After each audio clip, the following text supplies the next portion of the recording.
আমার এক দিদি কেদারনাথ গিয়েছে। কেদারনাথ থেকে আমি যাওয়ার সময় বলেছিলাম যে আমাদের নামে পূজা দেওয়ার জন্য, তো উনি পূজা দিয়েছে। পূজার প্রসাদেই এগুলা, এই যে কেদারনাথের পূজার প্রসাদ আমাদের নামে দিয়েছিল। এরপরে বদ্রীনাথেও আমাদের নামে পূজা দিয়েছে। এই যে প্রসাদ, আর এটা মনে হয় বদ্রীনাথের, আর একটা তুলসীর মালা, আর একটা গোপালের প্রসাদ। তো জয় বাবা কেদারনাথ। আমি না যেতে পারলেও ভগবান আমার জন্য প্রসাদ নিয়ে প্রসাদ পাঠিয়ে দিয়েছে, এতে আমি খুব খুশি।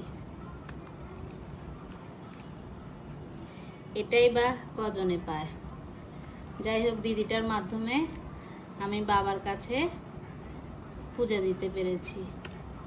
জয় বাবা কেদারনাথ, জয় বাবা বদ্রীনাথ।